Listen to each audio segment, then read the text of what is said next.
So I passed out on the floor and I was unconscious at home alone. And I only came to Natasha because there was this insistent male voice. And he kept saying to me urgently, Wendy, Wendy, you've got to wake up or you're going to go home. And so I opened my eyes and I was disoriented because I'm laying on my side. I'm curled up in a fetal position, just clutching my midsection. But he keeps repeating it. So I look around to say, who is talking to me? And I got the most incredible surprise, shock of my life.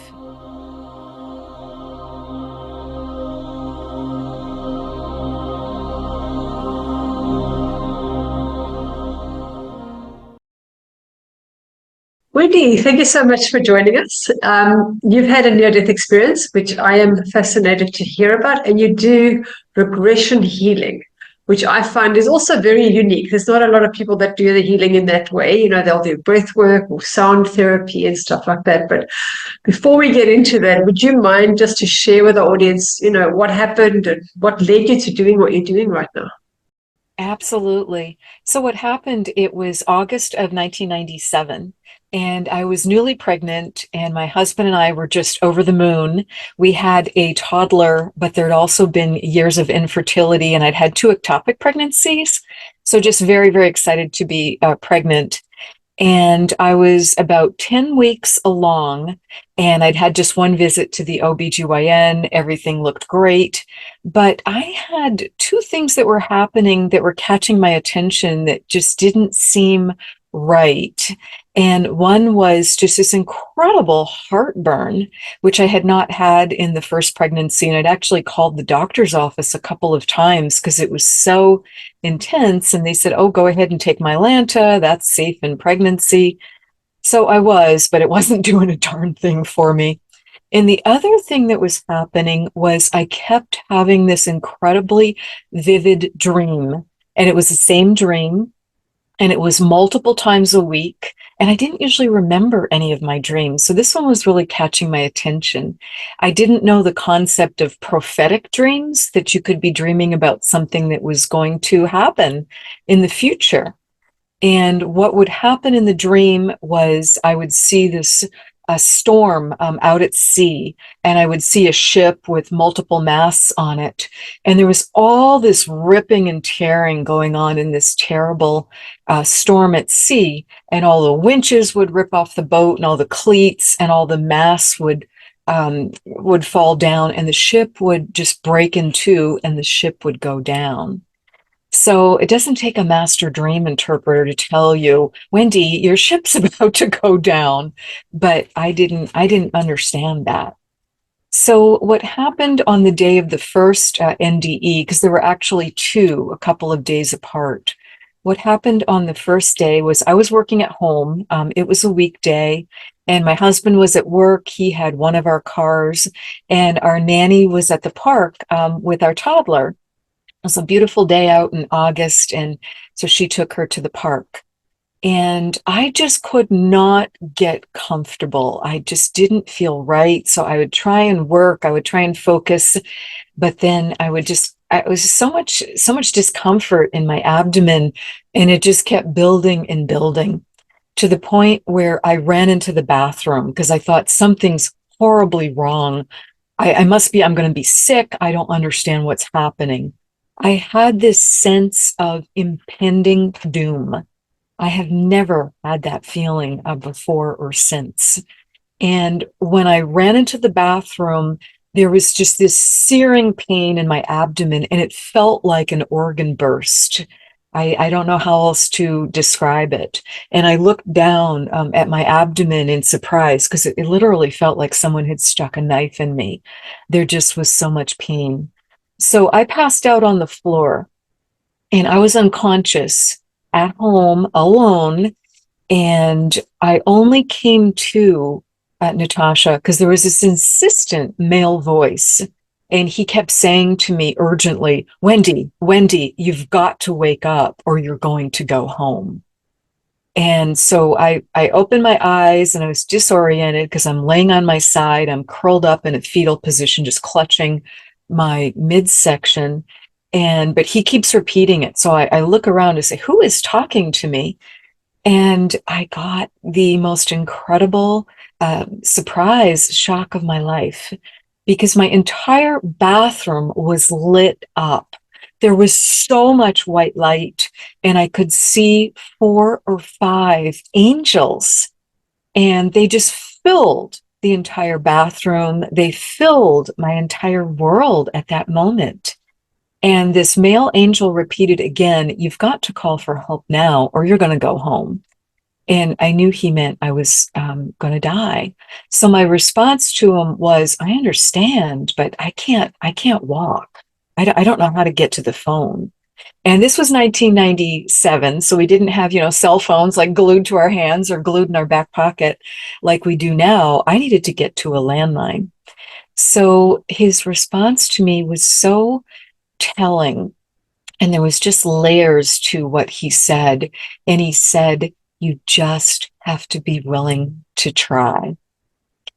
So I think I know he was referring to free will, because we've got to ask for help. If we want to get help from our higher selves, from angels, from ascended masters, from God, whoever you believe in, we've got to be willing to just surrender and ask for help, versus trying to do everything on our own, because this is a free will planet. So we've got our free will to just, make the choices how we want to make them. And being just willing to try. No one can come in and fix our life for us. No one can change our life for us, no matter how much, amazing, loving, unconditional love and support there is for us. We've got to do our part and just be willing to try. So I tried to get up onto my hands and knees. That took some extreme effort to do that. I managed to do that. I couldn't stand. But the moment I was able to get up on my hands and knees, it was like being gently flown the short distance to the phone, which was on the nightstand next to my bed. So I just had to get from the primary bathroom into the primary bedroom. And the angels got me there.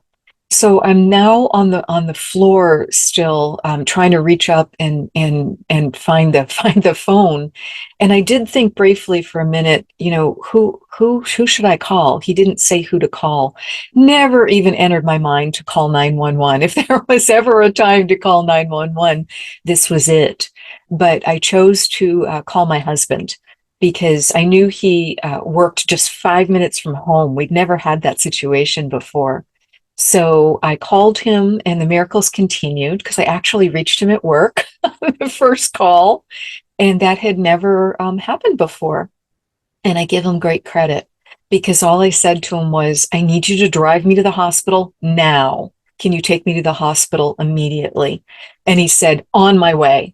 Didn't ask me a single question, just I could hear him slam the phone down. So I had just enough time to call the OBGYN physician office at that point. I told them what was happening. I told them that my abdomen was distending really oddly. I could see it getting bigger and bigger. And they asked me if I was bleeding. I said, "No, I'm not bleeding." And I knew they were thinking miscarriage. And they told me, "Okay, great. When you get here, your husband can get you here faster than 911 at this point. So we'll be waiting for you. Don't park your car when you get here to our office. Just leave it. We're going to meet you curbside. Come to the entrance, and we'll meet you with a wheelchair, because we don't want you walking." So my OB office was located at the hospital. I think that was also really important in my story and why I am here today. And so that's exactly what happened. We're at the hospital, at the doctor's office a few minutes later, and they meet us with the wheelchair, and they whisk us up to their office, straight into the ultrasound room. And my husband and the ultrasonographer had to help me get up on the table, because I was in so much pain. I just was still just curled up in that fetal position. experiencing excruciating pain. And the ultrasonographer puts the gel on and starts trying to visualize. And I'm looking at her screen, and I've had ultrasounds before. I knew you can just see so much. It's amazing. And I'm not seeing anything on her screen. And I actually looked at her. I'm like, is that machine on? Is that machine working? And her response was to say, as gently as she could, I'm going to get the doctor now. I'll be right back. So she was back very quickly with not only a physician, but with a certified nurse midwife with her. And I did look around at the room at that moment. It's like, oh, this is kind of comical because how many people can you stuff into this tiny little ultrasound room? And we've now got, 5 of us in there in a room that's designed for 2. And the doctor adjusts the machine, and he realizes immediately what's going on.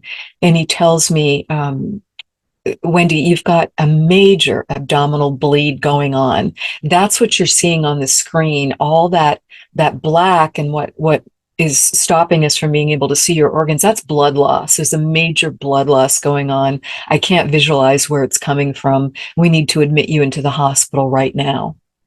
So someone ran and got a stretcher. They didn't even want me sitting upright in the wheelchair. They wanted me lying down to try and get this bleeding to stop. And they're propping up my feet to keep the blood going into my head at that point and to try and stop the bleeding. So I get transferred immediately into a hospital bed, and I noticed they put me right next to the nurse's station. And I worked in healthcare, so I appreciated, and I was just kind of seeing extra things that most people wouldn't observe. I knew the fact that they had me next to the nurse's station meant they were really concerned about me. And the instructions I was given at that point were, you can't get out of bed even to go to the bathroom. You've just got to lie prone, and let's see if we can get this bleeding to stop. So they asked me my blood type, and if I knew my blood type. I said, absolutely. Everyone should know your blood type. And nowadays, there's these wonderful free phone apps called In Case of Emergency that you can put on your phone and put important information into it, like your blood type, any medications you're taking, anything vital, in case you're ever in an accident or you cannot speak clearly for yourself or something happens to you, because you're going to have your phone with you. And the medics, 911, they can, without knowing your phone's password, they can get to this app on your phone. So I told the nurse it's A negative, and she goes back to the nurse station 2 steps away to call to get blood for me. And she calls the Puget Sound Blood Center in the Seattle area. We have a central blood supply to not be wasting this critical resource. And she comes back in a few minutes later, not looking happy. And to our surprise, because the doctor's working on me, I've got a nurse, my husband's there, there's just a lot going on. And to our surprise, she says, I can't get any blood for her. There is no A negative blood supply available at this time because there was a major train collision 3 days before, and it has temporarily used up all of her blood type. So we had been discussing, was I going to go straight to surgery, but we didn't know what we were operating on. We didn't know if the bleed could stop on its own. Plus, I'm pregnant, so no one wants to rush into surgery, and we don't have blood. So that was the situation. So things were just happening fast. So we made the decision to watch and wait. I was very comfortable with that. I was so comfortable with the hospital where I was. It was not only my community hospital where I had delivered my daughter, but I'd gone through my infertility treatments. I'd been treated for both my ectopic pregnancies there. And it was a maternity hospital. They were doing approximately 5,000 births a year. And what that means is there's also a deep infrastructure for GYN emergencies, for OB emergencies, for that sort of thing. So I was really happy to be exactly where I was. So we agreed to watch and wait. And I'm just trying to, imagine this resolving on its own. I'm going through in my mind, okay, what are the non-essential organs? I hope this was my gallbladder. I'm trying to think what it could be, and just trying to get that bleeding to stop. So, as I said, I'm being very closely monitored. They were able to get blood for me about 6 or 7 hours into it. So they did hang the blood, and I'm being transfused. But I can see I'm going through the blood at an alarming rate. They're having to change the bags really, really frequently. So there's a lot of transfusions going on, which is not what anyone wants to have happening in their first trimester of pregnancy, especially. And also, I was in so much pain. We'd tried giving me a little bit of Demerol. They had tried different things for pain reliever, but I was on morphine, and I'm still in excruciating pain and not happy that, now the baby's also being, getting morphine too. So we waited and watched for about 3 days. And I could just feel myself walking between worlds.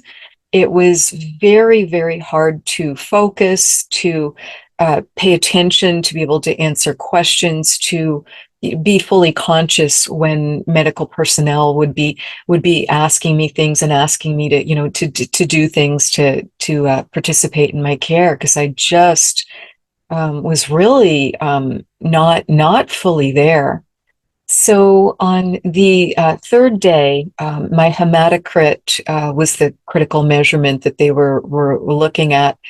And on the third day, my doctor let me know, Wendy, you're officially bleeding out. You probably know that we can't pump blood in more quickly than you lose it.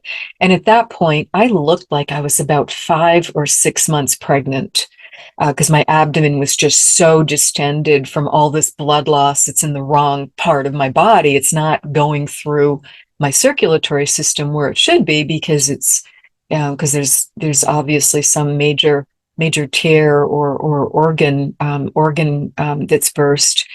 So we made the decision that I was going to have surgery the next day, and it was going to be my own surgeon who had done my two ectopic pregnancy surgeries, and again I knew was an amazing surgeon. So I was really happy with that decision.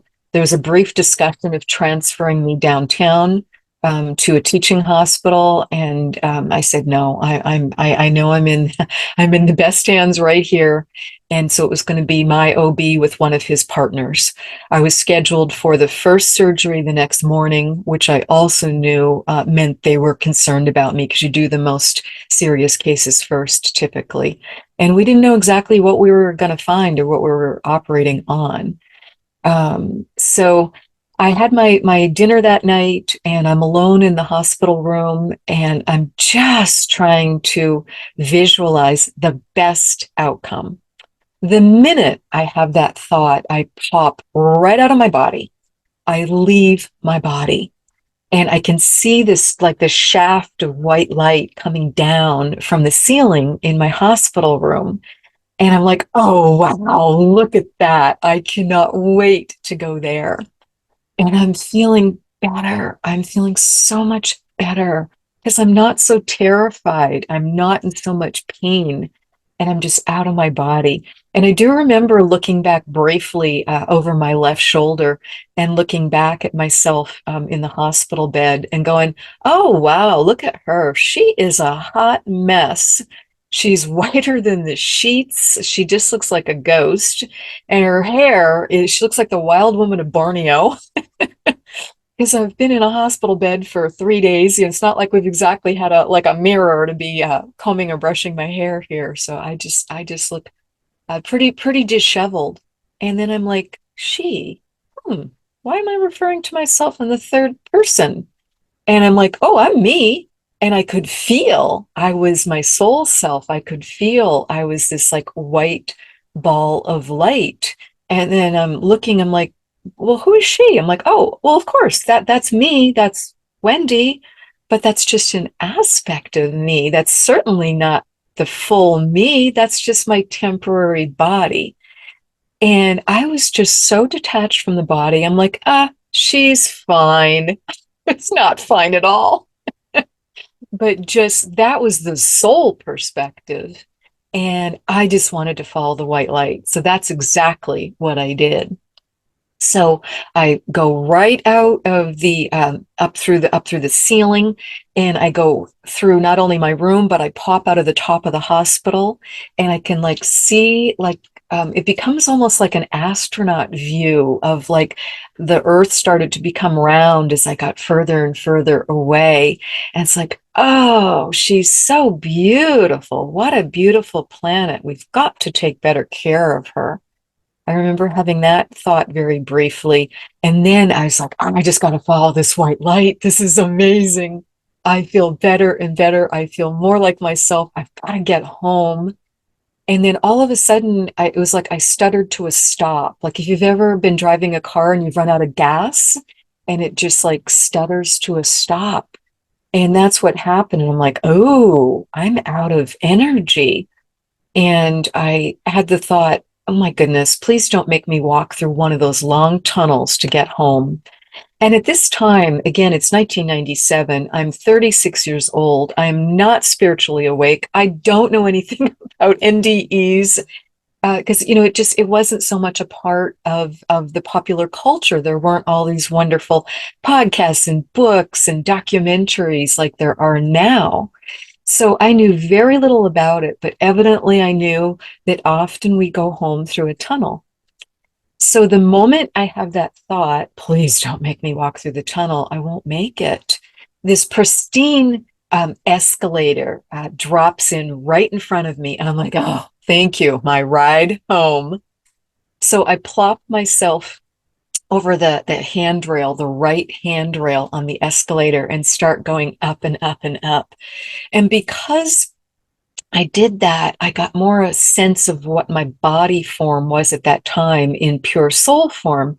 And I knew I should have been like a beach ball, like this, just like all this, like this little lightning storm of all this energy, this soul essence within this like a big orb or beach ball. But instead of being shaped like that, I can see I'm just like hanging over the handrail. I'm like flatter than a pancake, just clinging on to it, and so grateful for that ride.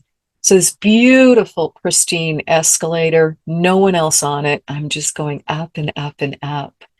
And at the top of the escalator, the moment I get back home, all this light around me, I am met by this welcoming committee. They clearly knew I was coming, and there were 18 or 20 souls there that were, like I described, how my body, my physical form should have been, like these beach balls with all this energy within it. So there's 18 or 20 soul family members there. And I can see behind them those 4 or 5 angels that had been in my bathroom. I knew it was the same angels. So everyone just grabs me in this big hug.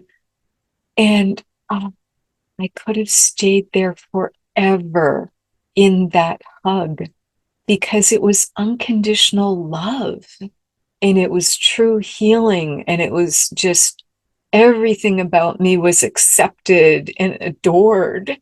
And we don't get to feel that very often. So just the emotion of it, I can still feel the emotion of it, this many years later. And so I got that hug, and then the same male angel that had spoken in my bathroom started talking. And immediately, now that I'm home and my vibration and frequency is higher, I know exactly who it is. It's Archangel Michael. And he says, welcome home. We're so glad you're here. You've done nothing wrong. You are welcome to stay. And as I'm getting this hug, I'm like, why would I do anything else? Is that even a question? And he continues and he says, you're welcome to stay, but you're going to need to make your decision quickly. And then I kind of think back to that body in the bed, and I'm like, oh yeah, obviously she is not viable for very long. And Archangel Michael says, I can tell you three things to help you make your decision. Number one, if you choose to go back, you will have a successful surgery tomorrow and your baby will be born healthy. Well, this is taking the weight of the world off my shoulders. This Oh, is that just gave me goosebumps. That's huge, to be told that.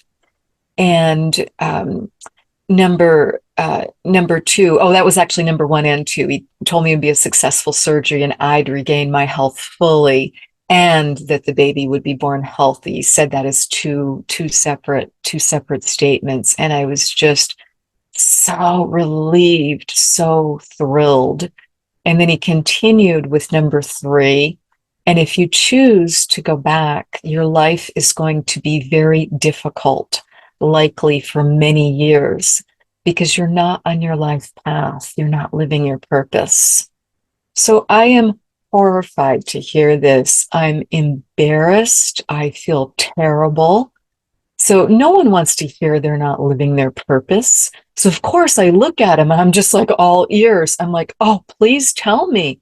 What do I need to do? What am I meant to be doing? What should I let go of? What should I not be doing? I want to do the right thing.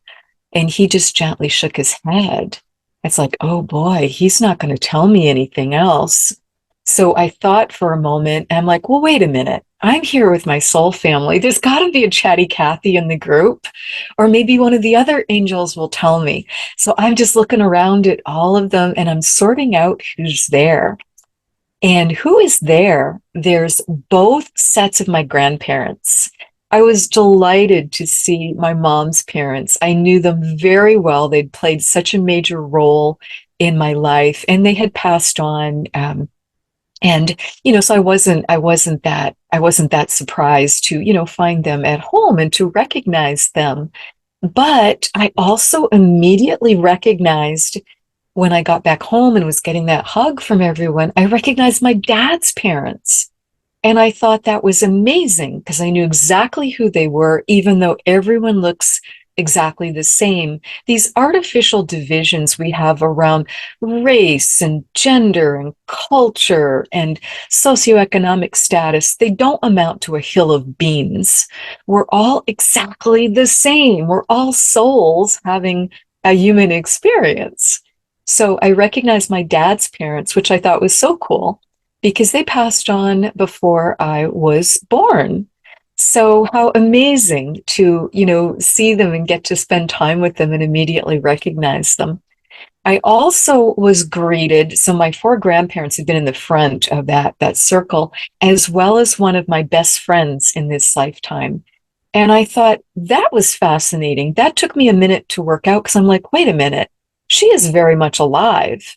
So that made me realize, oh, this is her higher self energy. And that made me realize and remember we can never miss anyone when we go home and drop our bodies and are like wanting reunions with certain people. Please do not be worrying about, oh, I'm going to miss them at home if they've incarnated again, because we incarnate with just a portion of our soul energy. So we can always have that beautiful reunion at home. So one of my best friends was there too. So that was really a big deal. So when Michael tells me that or won't tell me anything further about my purpose, I'm like just trying to find out from the group, and I'm like looking at everybody and asking everybody, and no one will tell me. So my energy starts to just plummet because it's like, oh my gosh, how do I go back if I don't know what the heck I'm doing? I'm not living my purpose. I'm not doing the right thing. But everyone recognized I was just getting really upset. So they start being so funny. They're just comical. So when I ask people to tell me what my purpose is, they just put like duct tape over their mouths, but they're being really, really funny about it. Or they'll do like a lock and key and like throw the key away over their shoulder. But again, they're just being so silly. So I just start laughing. It's like, okay, I get it. I get it. You're not supposed to tell me. And I was 36. I'm like, evidently, I still have time to figure that out. And this must be part of my mid-course correction, just having this experience. So Michael then says to me, "What do you want to do? You need to decide now." The minute he asks me that question, all I can see is our toddler's face. All I can see is this beautiful little girl. And Tara had the biggest hazel eyes and this brown curly hair, and she was just adorable. So when I see her face, it just fills my world. It's like an IMAX movie screen. It's like more than 70 feet tall. It's like up above the highest height I can see, and it's as low, and it's like fully surrounding me.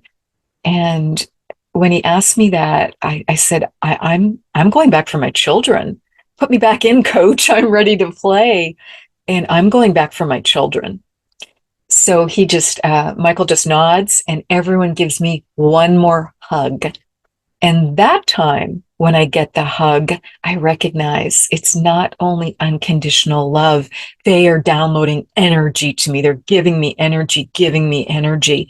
Because as I said, I was just flatter than a pancake, even in soul form. I had so little chi left. I had so little life essence left. At that point, I don't think I would have survived the surgery the next day without that trip home and getting that huge infusion of love, and just to know that I was supported. I had never felt that before in that way.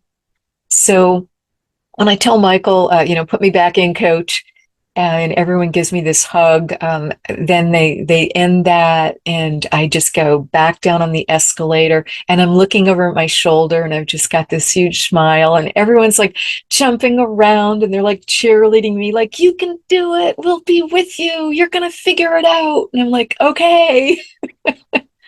So I just go back down the escalator, and I go right back into the hospital room, and I come down through that same white shaft of light, and I just plop right back into my body. And then I was like, ugh. And I had two thoughts as I got back into my body, and that white light, there were just some sparkles, and then it went away. But I knew I'd made the right decision.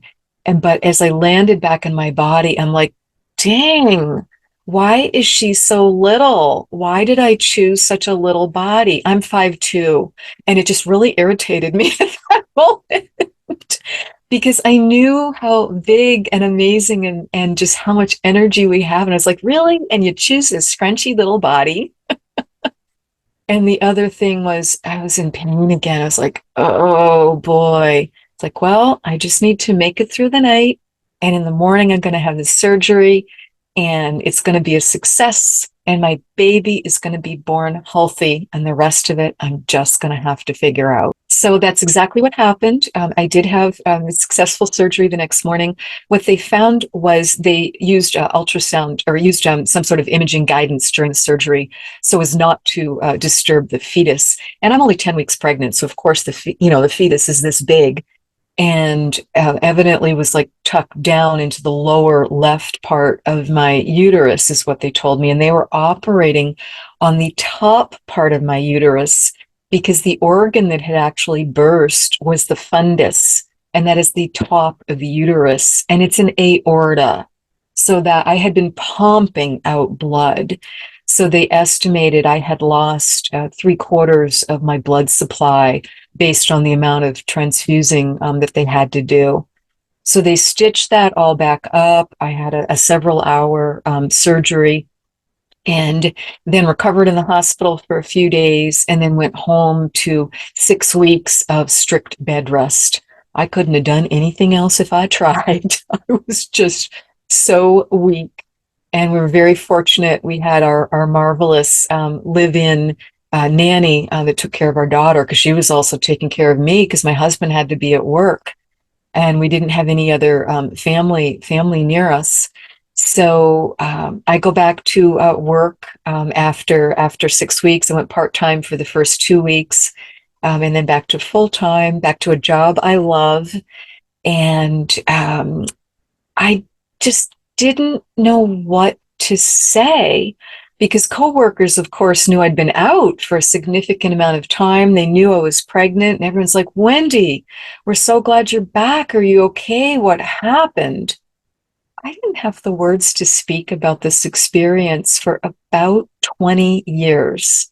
It just took me that long to just incorporate it all and to understand it all and to be able to put human language to it, because it's just the concepts were so different to me, and it just was so different to have, gone home and been on the other side and then to come back into a human body again. So I just didn't know what to tell people, and I just said, thanks for asking. I'm great. I'm so glad to be back, because I work for this busy ambulatory surgery center, and it's just, there just like wasn't time in the hallway conversation or in a quick lunch to try and explain what had happened. Because as I said, I just couldn't. It took quite a while to process it all. The irony of that is not lost on me, because here I was living in Seattle, and Seattle is home to the first original chapter of IANDS, the International Association for Near-Death Studies. So I could have gone to that amazing support group, and I think have unpacked it and understood it and gotten support for it more quickly. But evidently, I was not meant to find it, because I didn't learn about IANDS at that time. So that's what happened. So let me just stop there and see if you have questions. Wow. Um, I've interviewed quite a few people, but your story it's just so amazing, because you were able to get to all of those places and meet all those people and recognize them, and actually, like you say, be able to translate it. That it's actually something that a lot of people ask questions about. But yeah, well, that's a lot to go through. So did you discover your purpose? Good. And that would unpack slowly. That did not come like this boom of epiphany. So what happened next? That would come over years. And what happened next that was really important in the journey? Because remember, number three, that Archangel Michael had Yeah. said, your life's likely to be very difficult.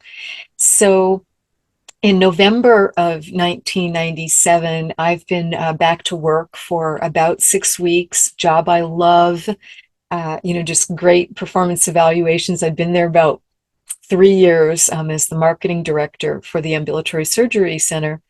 And on a Friday afternoon, I get called into my boss's office. I don't think a thing about it. We have a great relationship.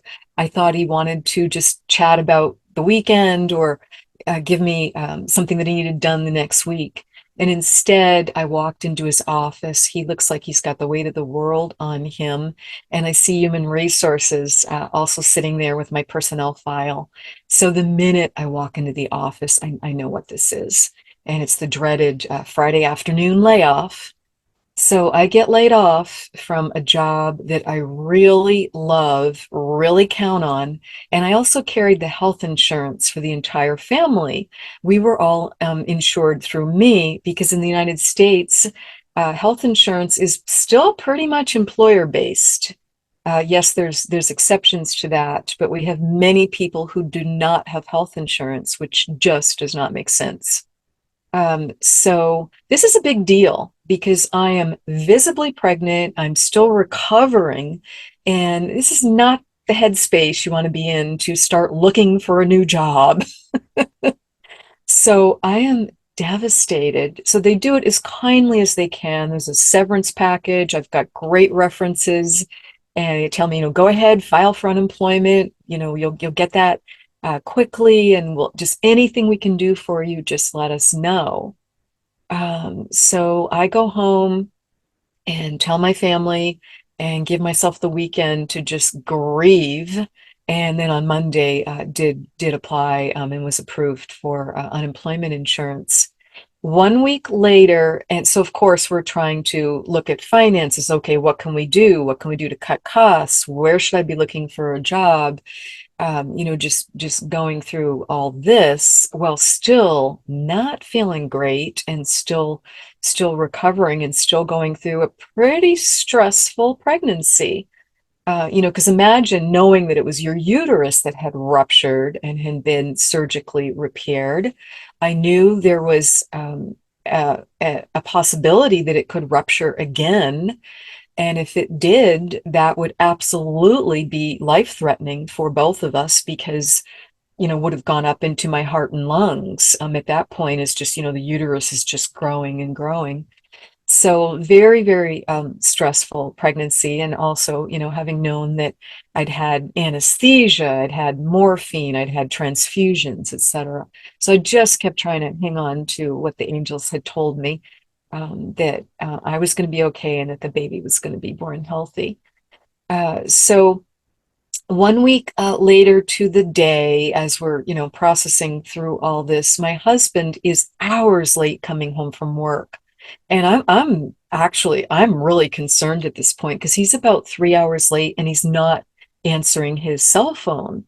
So I'm sitting in the living room, like right by the front door, when I hear his key in the lock, and I meet him at the door. I'm like, "Are you okay? What is going on?"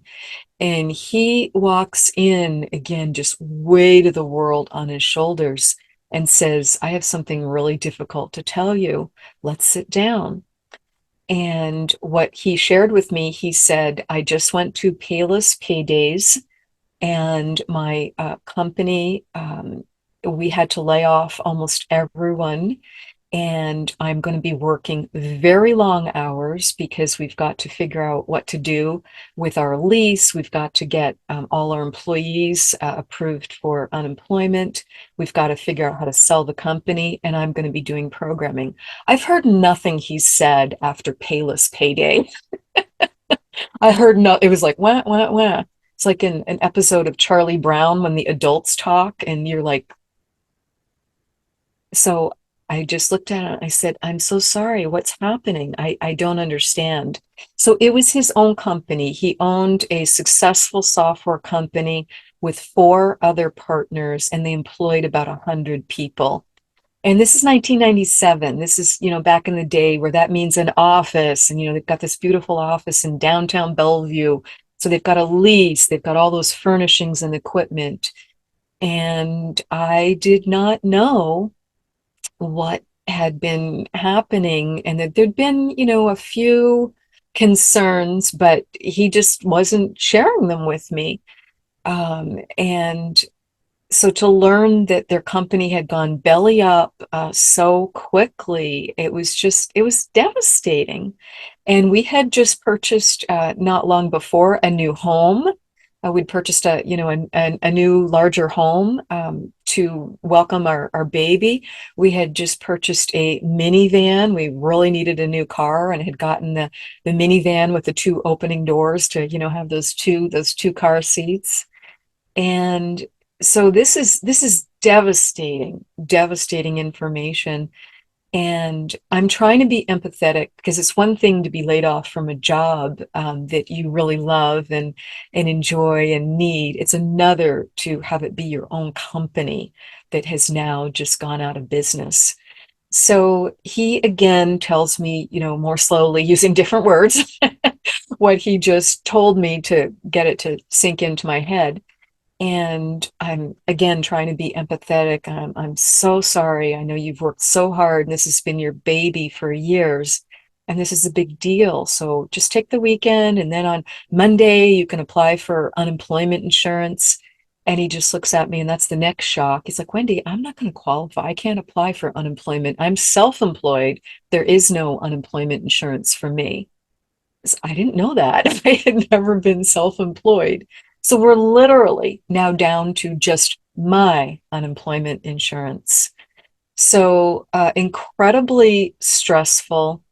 He won't even consider looking for a job. He feels the best strategy is to do the programming on the contracts that had already been signed and to get the company sold. So that's the track he's pursuing and doing everything to do to get the company closed up. So that's the situation we're in, and he's working incredibly long hours and just tells me, "You got to take care of everything to do with the family finances." So I try. And again, this is November of 1997, and we didn't know. We worked in different industries. We did that purposefully. He's in software, in high tech. I'm in healthcare. We purposefully did that as a strategy, to just have full employment. And but it was a deep, deep recession that was starting at that time, and we just didn't know it. We just didn't see it coming. So our ship did go down, quite literally, like that dream, not only health wise but financially, and it was just really hard on us. So I'm calling the bank. I'm trying to negotiate partial payments, slowing down the payments on our mortgage. And the bank's response to that is, thanks for letting us know. Now that you've told us that, we will be moving toward um, repossessing your home, once you start missing payments. Same conversation with the lender for our new car, and we're doing everything we can. We can't get new credit cards. I'm not finding a job and quickly enough, and it's just really, really dire straits. So we'd cut all the expenses we could. We'd used up all our savings, and our ship was continuing to go down. So we were fortunate. We were saved by Bank of Mom, and my mother stepped to the plate, and she kindly, and I'm sure that was scary for her and risky for her. And she said, you just need to tell me each month what you're short on the critical bills. You got to keep your house, you've got to keep your car, and you need to eat. And we got to keep the utilities going. So just, bare bones. So I was really working the budget and the finances. And then my mother would kindly pay the shortfall as I managed the money each month. So that went on until March 13th. Fast forward a couple of months, and the amazing thing that happened that day was our daughter was born. So she was one of 13 babies born on Friday, March 13th, 1998, which I got a kick out of. Just the numerology of that. And she was born right back at our same local hospital. I was given one-on-one nursing care, which I was very grateful for because I was so high risk. And again, there was some brief discussion. Did I have to deliver downtown? And they said, no, we can handle this with one-on-one nursing. So I was very, very grateful for that.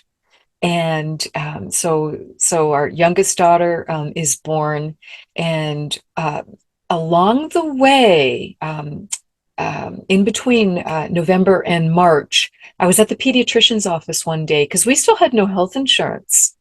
And I was at the pediatrician's office for our older daughter. And all of a sudden, I heard, look, look. And I could hear Archangel Michael clear as day. And I looked all around the room. It's like, are all the kids okay? You're just trying to keep them safe and trying to keep them busy while you're waiting for your pediatrician appointment. But I could see he was talking about this lamp. There was a lamp on a little side table, and there was a brochure in front of it. And he was making that light get brighter and brighter and brighter. And I knew no one else could hear him or see what I was seeing. So I was like, oh, look at that. You want me to get that brochure? So I ran over there with my daughter under my arm and grabbed the brochure and stuffed it in the diaper bag to read when I got home. What it was a program called WIC, Women, Infants, and Children. And I was able to qualify for health insurance, for myself to cover the birth as well as for our daughter. And I was so grateful for it. It also got us some healthy food. So basically, it was a form of Medicaid. It was a form of government financial assistance. And I'd been trying to get help, but we didn't qualify for anything because we were wealthy, because we owned a home that we were about to lose and a car. So we just hadn't been qualifying for anything. But this I did qualify for. So grateful. I did get approved for what was called a drive-through delivery, a very short stay delivery, and I was going to get a 24 hours, including the labor. So that's exactly what happened. We were admitted on a Friday morning, and then I was sent home. I delivered Friday night, and then I was sent home on Saturday morning going, what just happened? It was just so, so quick. So I'm home, and I'm in the bedroom, alone, holding my healthy newborn baby. I cannot tell you what that felt like after what I had been through with that pregnancy. It was a really big deal. I mean, anyone is thrilled and grateful to be holding their newborn, but me especially because of what the circumstances had been. So I'm holding her. It is March 14th, 1998. I'm alone in my bedroom, and Archangel Michael comes back in, and I see him and hear him as clear as day. And he just says very conversationally, "Your contract with your husband is complete." And he starts to leave. I almost dropped the baby. I am now, this is not my finest moment. I am now swearing at an archangel, like, what do you mean? My contract with my husband is complete. What are you saying? I thought, wait a minute, Wendy, don't jump the gun. Maybe that doesn't mean what you think it means. And I said to him, "Are you saying my marriage is over?" And he said, "Yes, your contract with your husband is complete." And then he just left. And I'm like, can I even catch a break here? I mean, give me the moment of just being so thrilled to have this newborn and that she's healthy and she's here. Also, that same weekend, what had happened right before her birth, my husband was able to get his company sold. So we knew he was going to be going back to work on a new location, new company on Monday. So she's born on Friday. I'm home on Saturday. I learned my marriage is over and my husband's going back to work on Monday. And I'm like, too much. It's too much change all at once. So I did my best for the next 6 years to be a great wife, to be a great mother. My husband and I did everything we could to stay in the marriage and be great parents and be kind to one another. But when you have the information and you know something's over, when Michael said it to me, as angry as I was, I knew it was true. I knew it was true. It had been a difficult marriage. It had been challenging, and it just was now evidently over. I would find out several years later, once I was able to understand soul contracts, agreements that we make with one another when we're at home before we incarnate. We make agreements with soul group members and other people of things we want to work on. So we make these agreements, and evidently, my former husband and I, our soul contract was to have a long-term marriage that we would both grow from considerably. Yes, check, check. And to have beautiful children together. And I could see children plural. I could see the plural underlined 3 times. So that's why Michael had let me know the truth that we now had the second child. We had beautiful children together. So, yes, I could have chosen to stay, but it wasn't right for me. And things got more and more uncomfortable and more obvious that I did need to leave. So we chose to do that and did it with as much peace and kindness as we could muster. I am very proud of how we did that divorce. They didn't have the term conscious uncoupling then, but that's really what it was. We just kept the focus on our daughters. What did our daughters need? We went to a 50-50 residential schedule, and they went back and forth between our 2 homes. And one of the amazing things that happened with that, when I let my mother know that we would be divorcing, she was retired. I'm the only child, so only grandchildren. And more people, she was living across the country from us. She was in Boston, we were in Seattle, so 3,000 miles apart. And she had asked us many times, "Are you going to come on back to Boston? Why don't you come back to Boston?" We're like, "No, Seattle's our home now. This is where we're meant to be." So she chose to move out to Seattle. And what she proposed to me was, why don't we build a duplex? And we can live next door to each other, have our own space, but I'll be there to help with the kids. You know, if you need help with them in the morning to get them off to school, because you're going to be working full time. And my former husband was going to be working full time. So she moved out and said, you know, I'm team grandmom. I'm here for the family. I'm here for the kids, and no playing favorites. So she wasn't going to like only help me, or, you know, she was going to do whatever was needed.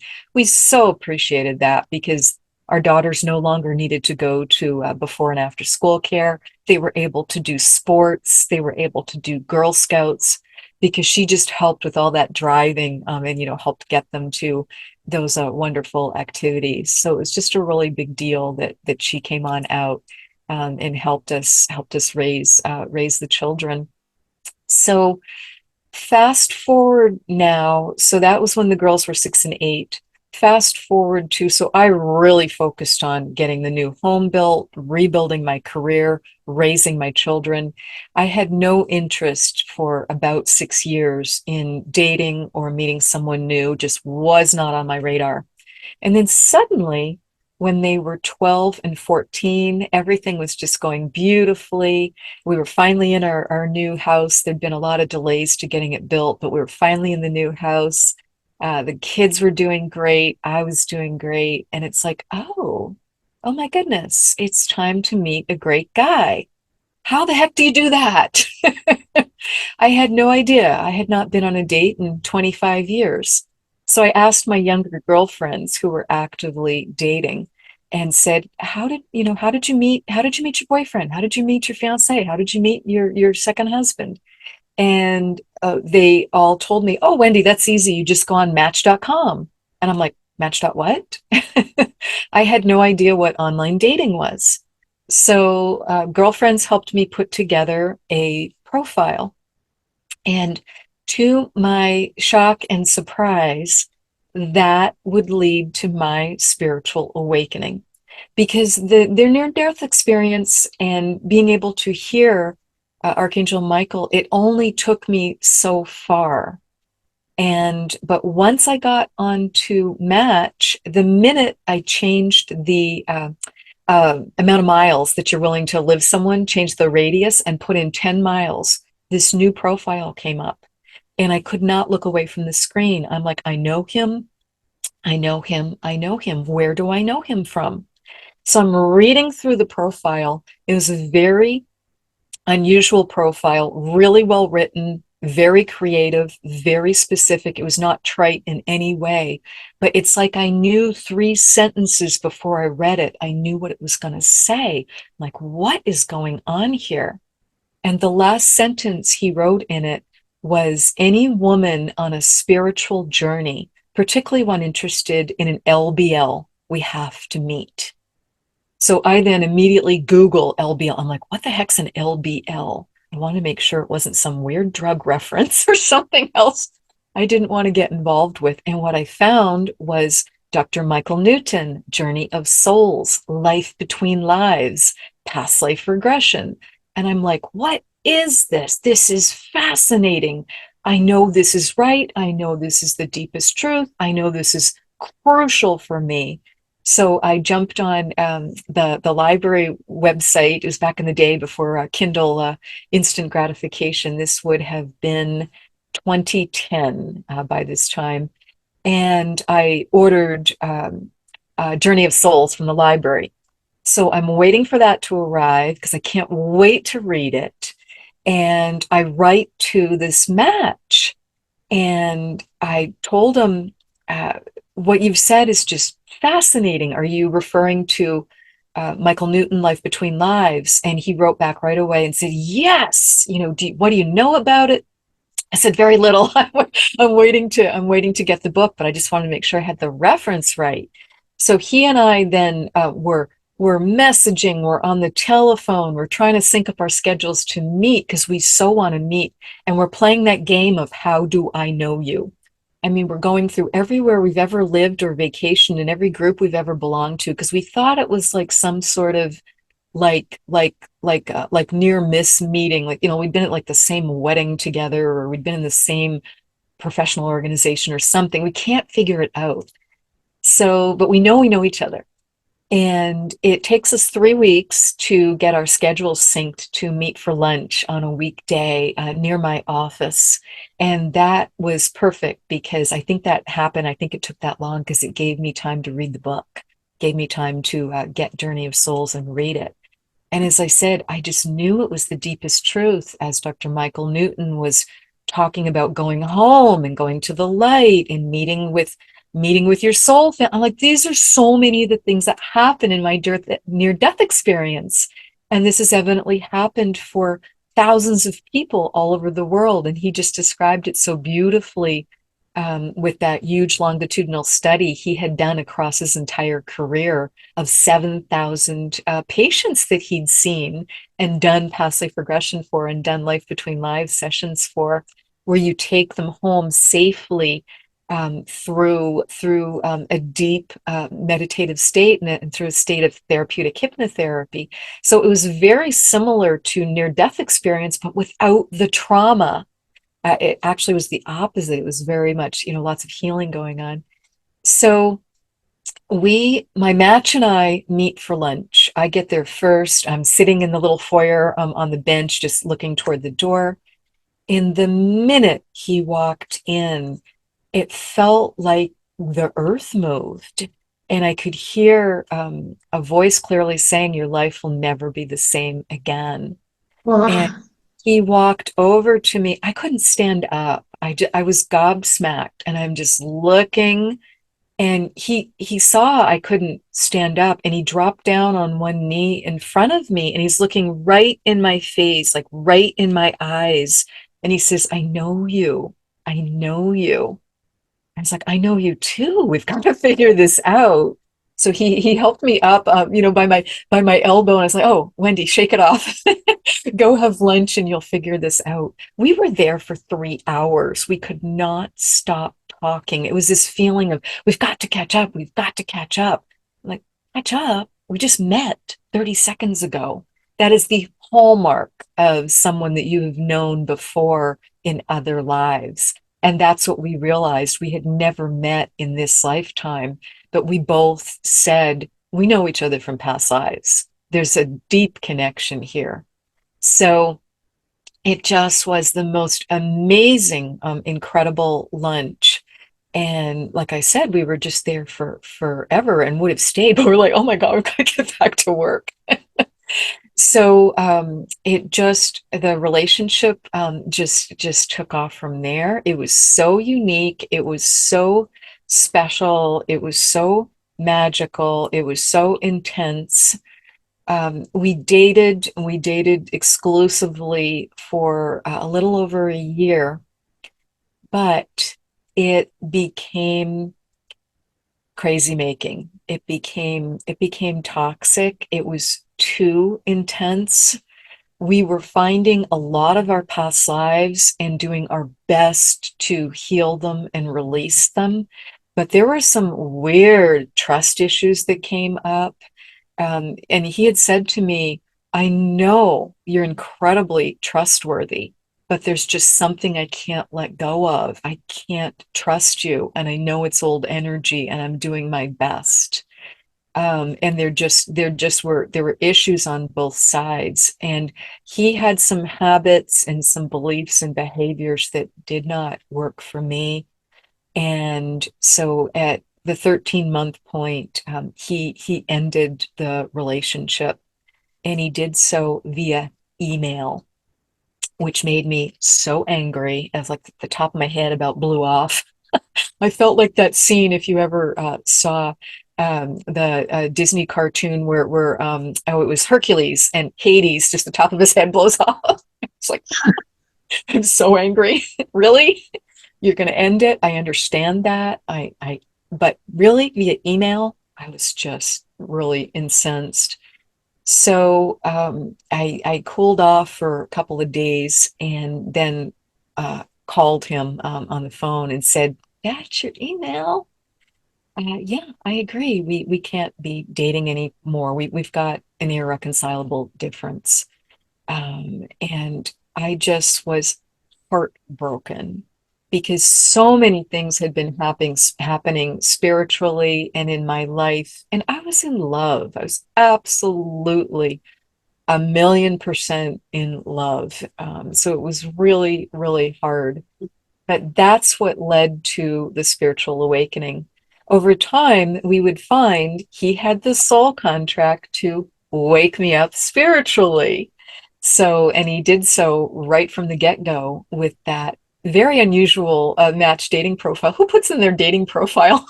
Are you interested in an LDL? Are you interested in life lives? But he was getting ready to go for his second one. And because it had just been so meaningful for him, and he had learned so much and healed so much through his own past life regressions and his own life between lives sessions. So, interestingly, he found, I knew from the minute I started reading the book that I was meant to go for a life between lives. And the prerequisite for that was to have a past life regression. So he helped me find the therapist, and she was perfect. She was just amazing.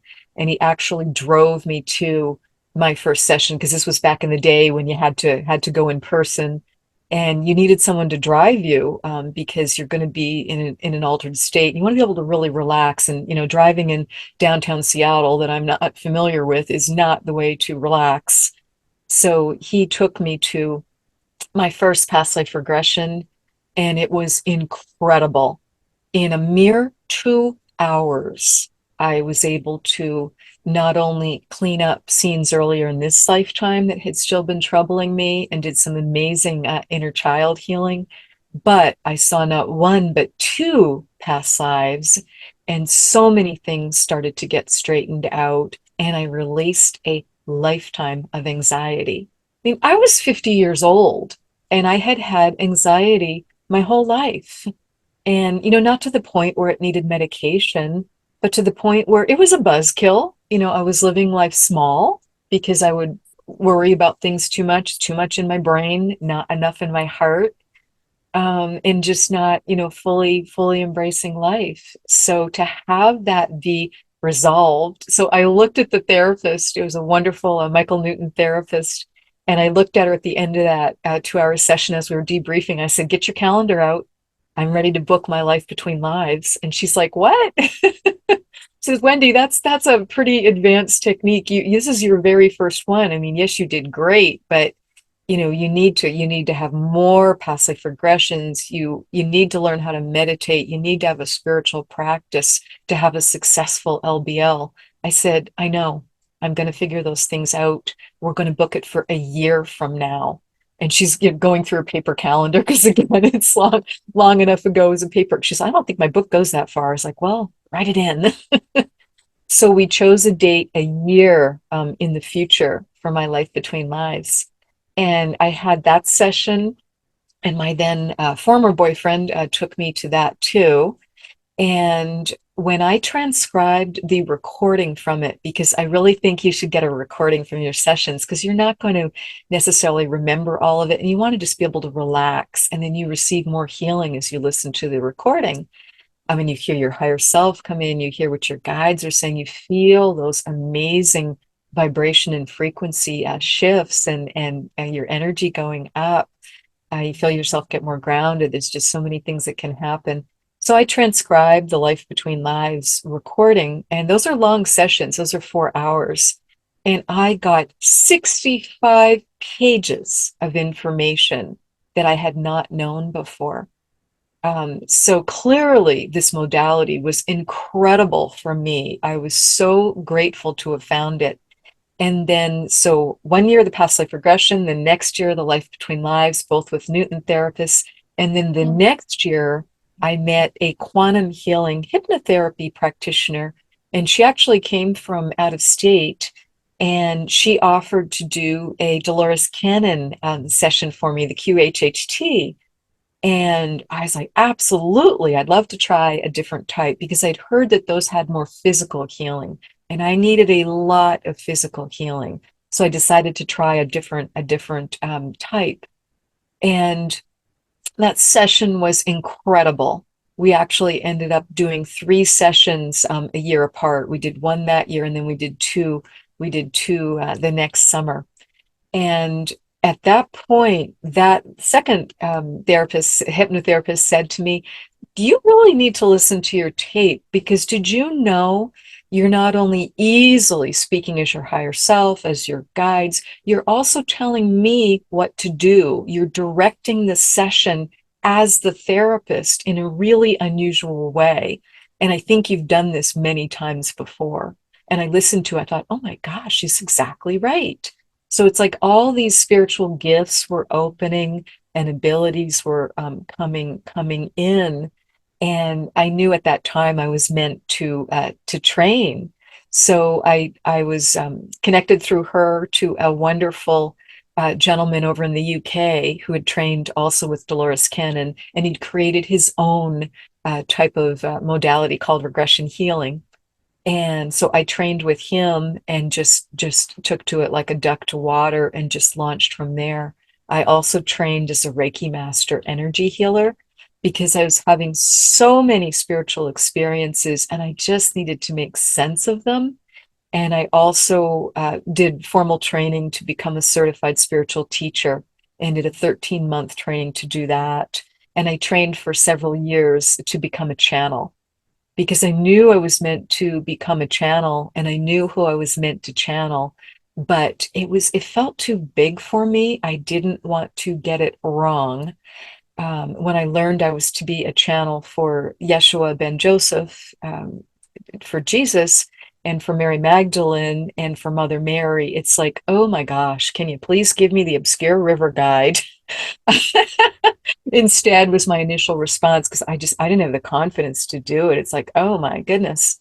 So I went and did some formal training for it. And I'm so glad I did that because that was the right move.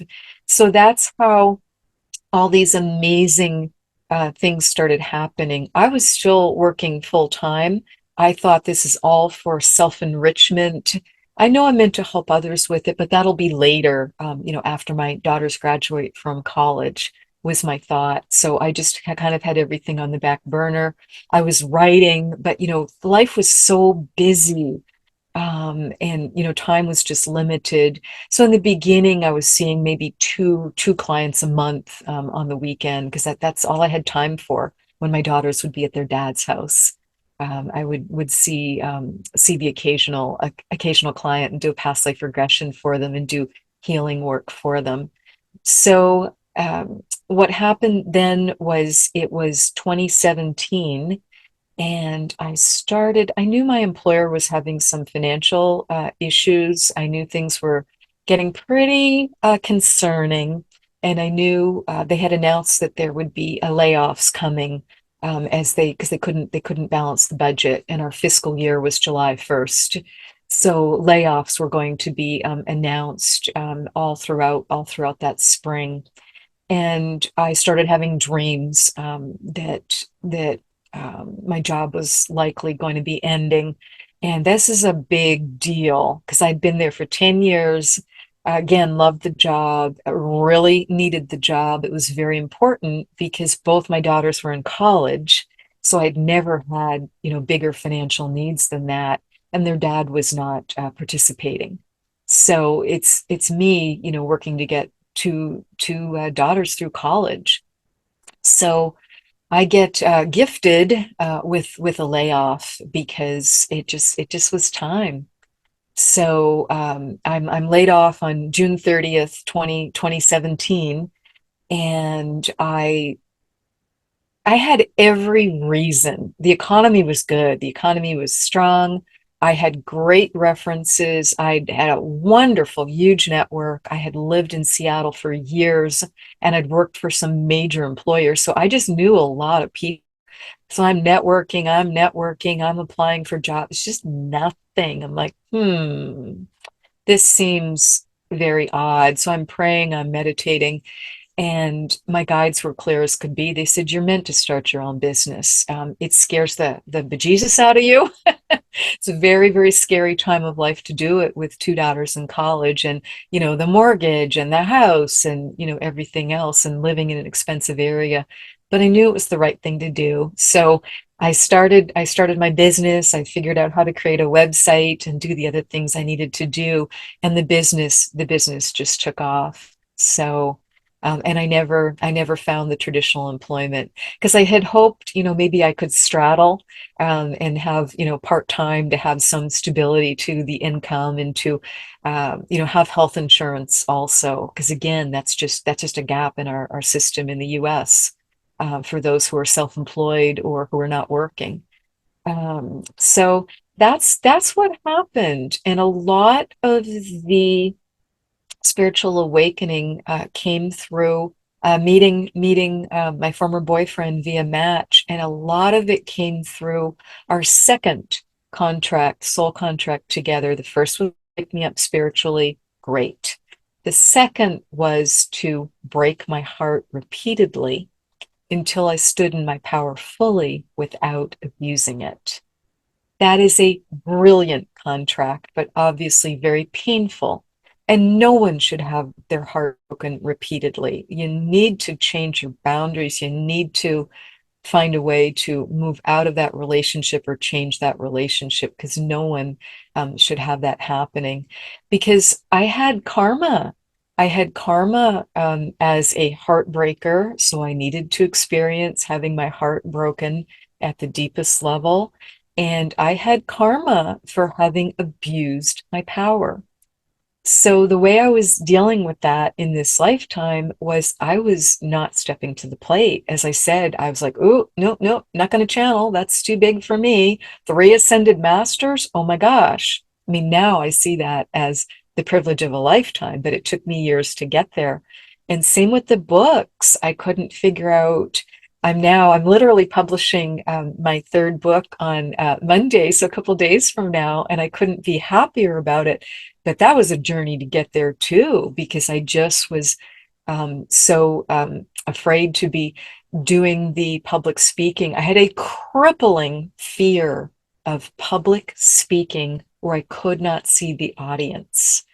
And that was surprising to me because I'd always been very comfortable in conversations with people one on one and in groups, face to face or phone to phone, email to email.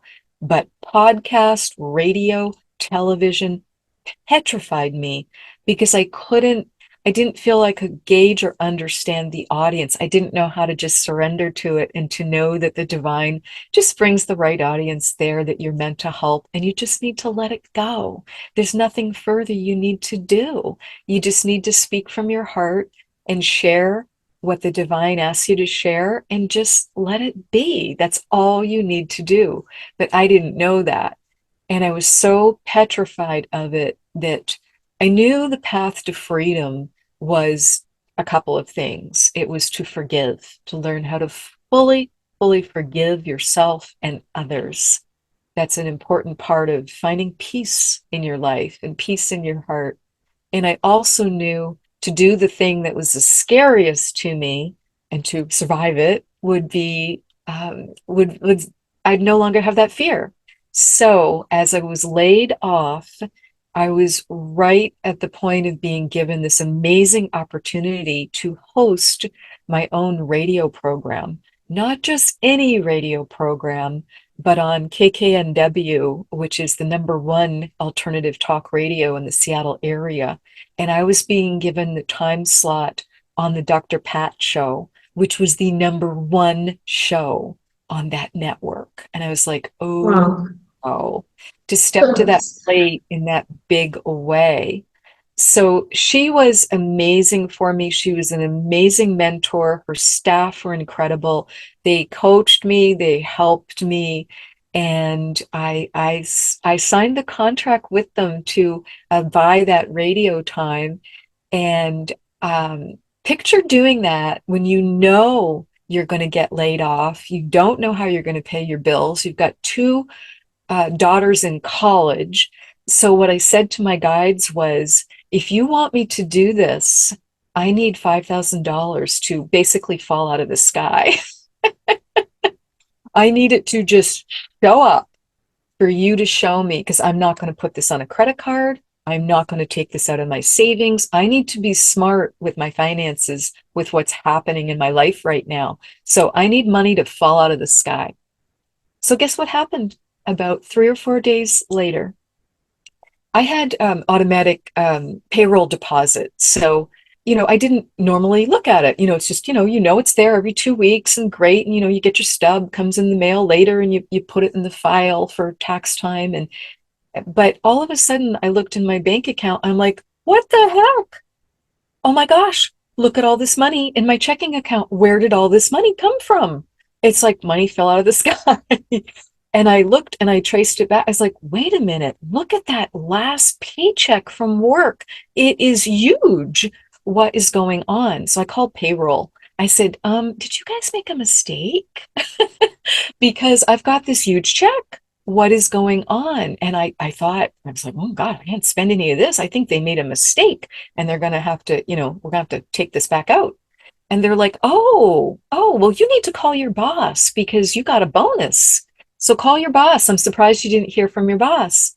So I call my boss. I'm like, thank you. What's going on? I got this huge bonus. He's like, I can't believe I didn't tell you. I forgot to tell you. And he said, because you've been at the top of the pay scale for 2 years and I haven't been able to get you a raise, I was able to get you for a one-time bonus. Yay, surprise. It was almost to the penny what I needed to do that radio program. And so I fought the urge. I'm like, nope, Wendy, don't put it in savings. Don't pay bills with it. That you asked for money to fall from the sky if you were meant to do this program. So I had to honor how I was meant to use it. So I did that and it set me free. And what I learned was I had this crippling fear. It wasn't anything I'd been able to work through. I mean, I would literally get laryngitis. I would be throwing up. I was that petrified of doing that sort of public speaking. I couldn't see the audience. And what I learned, it was past life energy from having been a prophet, from having been a seer, from having been a channel, and from having spoken my truth and having been punished for it, and having been put to death from it, having been in prison, having been tortured. Well, that doesn't make you very fond of public speaking when you can't see the audience. So it was bringing up all this profound past life energy and fears. So I was able to conquer it. I was able to resolve it and learned what it was. It's like, well, that was then, and this is now, and that's not going to happen again. So it just, yeah, it was wonderful and just forever grateful to Dr. Pat and her team. So it was a short contract. I did the 6 month and just did 6 episodes, but it was just what I needed. And then that just helped start to launch things. So that's what happened with the spiritual awakening and how I got to the place where it's my privilege to be helping others heal past life energy that does not serve them. And typically it's chronic pain, both physical and or emotional, anxiety, depression, or stuck energy. And it can absolutely be found and healed and released. And you just get to set yourself free and feel so much healthier, so much happier, and just be in those higher vibration energies that we're meant to experience. So that's what happened. Yeah. When you look back on your life, you think hindsight is 2020, but the way it unfolds, there's always clues along the way. It's like you are being guided and things do open up. How, we don't know. What I find fascinating is how you literally lost everything. I mean, you almost lost your life, you almost lost your child, your house, your car, your husband, I mean, your jobs, everything. Exactly. And is that not part of stripping away the ego to say it doesn't matter what you have? It's more about who do you become, like you're saying, it's taking those steps to own you and not own things. Exactly. That's a great way to look at it. And when you're going through those hard times, those challenging times, and when you're able to say, okay, why is this happening for me rather than why is this happening to me, that keeps you out of that victim place. And yes, we do have to surrender to some things that can be really challenging. And then, boy, does that make, the wonderful moments, even more joyful. Because yes, there truly was some loss to help me balance my ego. Because yes, we can be. I think a lot of it comes from fear. I mean, the ego and fear, they're just next door neighbors there. They're very, Mhm. it's the ego that's creating that fear. And just, oh, I have to have like X amount in the bank account, and I've got to have this 401k, and that's the only way I can be safe.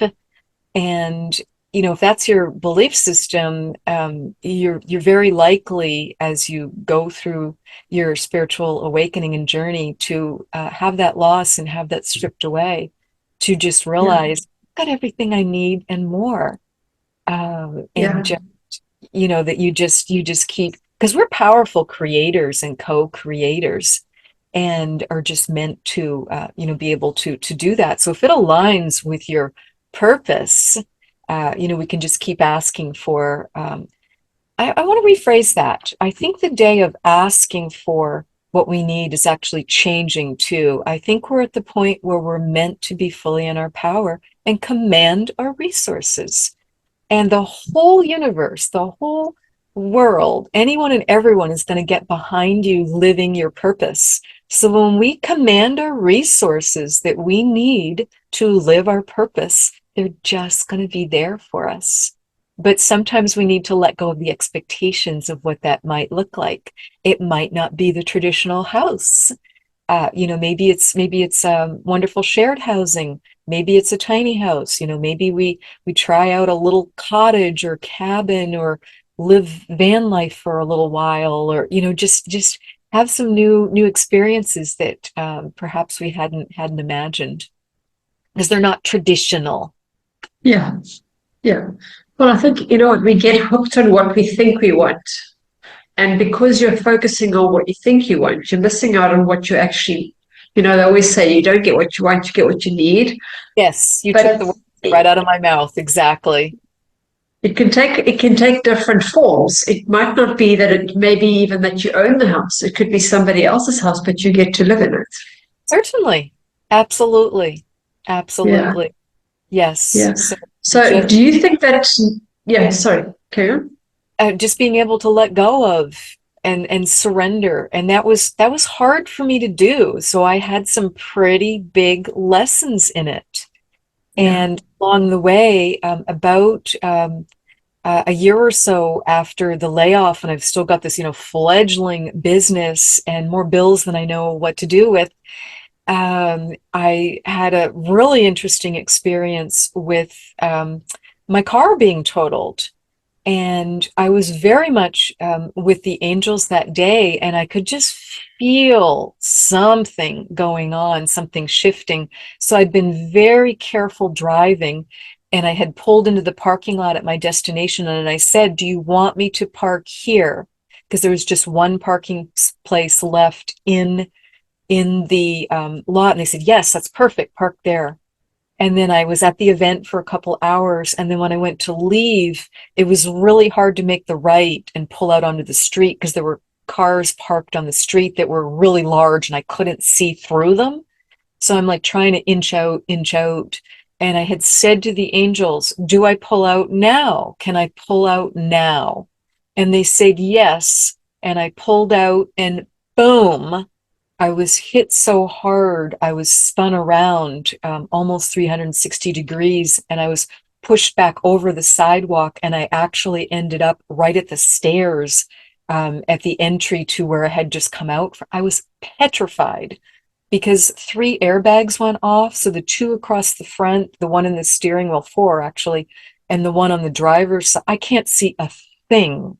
And I couldn't get my foot on the brake because of the centrifugal force, because I was hit so hard. And I was just petrified. I'm like, please don't let me hit a person or a dog, because I'd been at this big dog rescue event and all these people were sitting outside eating and they were walking dog. I'm like, please don't let me hit anyone. And I finally came to a stop, and people came, running to help me, came running to help the other driver. She careened off my car and hit a parked car. So she had two hits. So there were three cars that were her car's totaled, my car's totaled, and I had to call the police. And I knew I was going to be judged at fault because I'm the one pulling out of the parking lot into traffic. And I said to my angels right at the time, we need to talk, because you said, yes, I can go ahead and pull out. I need to understand why this is happening for me. And so when I got home that night, and was able to, settle down a little bit, what the angels said, this was a gift to you.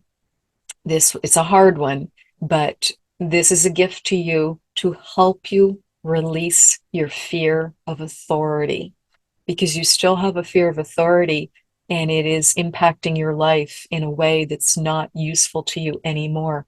Because I had to call the police, I had to call 911, I had to tell them where I was. And I did not want to tell them where I was. I gave them the address. I carefully looked up the address and gave them the address. And the 911 operator's like, but where are you? Are you at a house? Are you at a business? And I said, I'm across the street from Fred Meyer. She's like, okay, but where are you? I'm like, I gave you the address. She said, but where are you? And I had to say, I'm at Hell Bent Brewery. Oh boy. And I heard intake of breath and I thought, oh, the irony of that name right now. And I was there for a dog rescue event, and I had one beer like 4 hours earlier after I had lunch. And the policeman was as kind as could be. He said, I'm not even going to make you take a breathalyzer or walk the line. He says, you look like you may have a concussion, but you're obviously, I don't smell any alcohol. You're clear-eyed. He's like, there's no issue here. So thank you. And at that point, just all my friends were pouring out, and they're like, she barely drinks. So, everyone's like standing up for me. And he's like, there's no problem. There's no problem. You can all back off. But to have to do that, and just, I had to go to court, and that went well. Just everything went well. And I got a new car, and the angels said, this is part of upgrading your life. You've now released that fear of authority. Because I had it my entire life, again, from past life experiences. And it was to the point of not only being nervous for no reason when I would see a policeman anywhere, but I could get mail. And mail would make me nervous. It could be from the bank. It didn't have to be from like the IRS or, from the court. It just, anything to do with authority made me so nervous, and it wasn't serving me anymore. So that was a pretty, a challenging example of how things are always, there's always a silver lining. It's always for our benefit. It's just we can't see it necessarily at the moment. It doesn't make these things easy to go through. If you have a health crisis or lose that relationship or that job or that car, because I'm like, really? My perfectly paid off car that I'm fine with? Really? I now have to, take money out of my limited savings when I'm, stressed about getting this new business. And they're like, you just need to trust, you need to trust, you need to trust. So that was part of it too, was for me to be back to that place. Well, you ask God for strength and he throws a concrete block on you. That's the way it works. Now, I was going to ask you, the fear of authority, obviously that comes from past lives too. It's like you were, like I remember being burned at the stake. So I don't want to go through that again. I don't want to be burned at the stake. So I'm certainly not going to stand out. And the people in authority those days were not just the church, but it was the government as well, because they were the same entity. So anybody that represented a court or a policeman or anybody, even a teacher, because you can't trust them because they're not on your side. It almost feels like you versus the institution, like it's one person against all of them. Is that a past life thing as well, or is it just like life experiences from the now?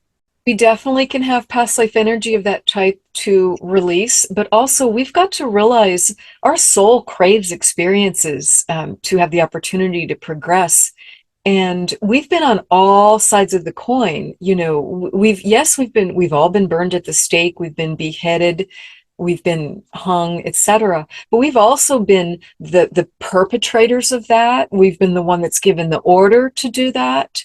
So let's not look at ourselves as victims and all these terrible things have happened to me, because the gamut of the human experience is profound.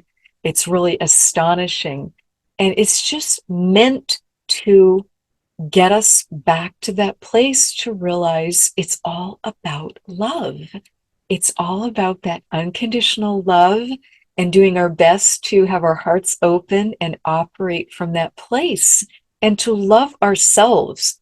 That was a big piece of me going home to the light. And when I received that unconditional love, I realized I needed to love myself more and trust myself more. And it just buoyed that confidence, because it just really hadn't been there before. As I said, there had been anxiety. Yes, your point is very well taken. Yeah, I think again, going forward, where can people get hold of you? How can they connect with you? Yeah, my website is the best way. And my website is my full name, WendyRoseWilliams.com. And you're so welcome to request. You'll see some events on there, and you're so welcome to register for one of the complimentary energy healing sessions with me. I do group Zoom energy healing sessions with Q&A and bring in the angels to assist people and just answer what questions they might have. And I also offer one-on-one private sessions. And you'll see information about the books that are available there too. And the books are, they're always about reincarnation. The next one that's coming up is Regression Healing 2, Joe and Marilyn. And they're about reincarnation, they're about past lives, they're about forgiveness, they're about just getting to a place where we're happier and we're healthier. And I have both a nonfiction series and a fiction series. Yeah, no, that's amazing. I'll share all of those links below as well, and even Yeah. put them on the website as well. Thank you. I Yeah. appreciate that. And then I also have a podcast called Waking Up Spiritually. And you can find that at wakingupspiritually.com. Because since I had such a profound spiritual awakening, and it was challenging, so it is my pleasure to help people with theirs, because it can feel very lonely. It can feel um, like we're going crazy. We can lose a lot of family and friends at times when we go through a big awakening, because when belief systems change so rapidly, the people around us don't always know what to do with it. Some may be on the same path, and it may be, it may also, wake them up too. And Yeah. you have some friends that stay, but a lot of people go through, as you said, a lot of apparent loss, and it's really not loss. It's change. It's just, new stages. And when that door opens, new doors, or when that door closes, new doors will open. But sometimes there's a void. There's just like a kind of a nothingness in between. And we just have to go through that, and be our own best friend for a while. And that's okay too. Yeah. Yeah. Well, that's what they say. You've got to go through the void to come out on the other side and get clearer. And there's no way around it. Exactly. But you know Exactly. what I find fun as well is when you were on the other side and they were taping their mouth shut and throwing away the key. It's like you can ask, like, please, just like, give me a sign. No, I'm not talking to you. figure it Yeah. out. And Yes. there's a reason for that. There is absolutely is a reason for that. And we're shown in our past life regression sessions, and we're shown in our meditations and in our conversations what's for our highest and holiest, what we're most meant to know. So I don't want people to worry about, oh my goodness, what if I see this just unbearable past life? And there's absolutely, you're going to be so honored and so helped by your higher self and by your guides and by your past life regressionists, because it's just what you need to know. And the prompt I give is for people to be shown the time and place with the most uplift and healing and information for their life today. So our past lives, they're not the doom and gloom report. There's many past lives that are wonderful and amazing, and we can bring those moments and gifts and opportunities, bring those forward to our life now. And if there is something really hard to go through, I'll make sure that that person is very comfortable, and they don't experience more pain. It's absolutely the opposite of that. They're letting go of the physical and the emotional pain that's there, or the anxiety or the depression from being, too much in the past or too much in the future, and just missing the moment, and they're not grounded and they're not in the moment. So we do a lot of energy healing of that type too. Yeah. Well, you're connecting with your soul, and you're reminded that you never die. So even if you had experienced it, I mean, it is your experience. So you've been through it, you lived through it, you're still here. Exactly, because the soul's eternal. Exactly. And a lot of people so love getting to connect with their guide, because that's one of the things I do during the sessions too. And to feel that unconditional love and support, and to know that that wisdom is there when they ask for it, and just surrender to it. Because you can't have a vision of, how that's going to come to Yeah. you. You have to have that some grace in surrendering to it. And also people getting to see their book of life. That's a really big deal. And getting the answers to their important questions and requests. So there's a lot that goes into the sessions. It's a series of 3 sessions. The first one is 2.5 hours, the second one is 1 hour, and the third one is 1 hour. And they're specifically spaced 2 to 3 to 4 weeks apart, so that things happen in between, so that we just get the most from the sessions. I've had a few sessions where I've done past life regression and life between lives, and it really did change the way I certain things, and I think everyone should be doing it. We don't have to die to experience it. You just have to get to a higher state of consciousness so that you can access it. Exactly. That's all, and Exactly. have someone to guide you to do that, Yes. who Yes. understands it. Exactly. Because we might have a daily spiritual practice, but it just needs a boost. We need some assistance with it, of being able to raise a state of consciousness, as you said, to get that higher self to just be speaking through you. And once you learn how to do that, it just opens the pathways for people in a lot of different ways. Yeah, well, I'm so glad you are on the right path now.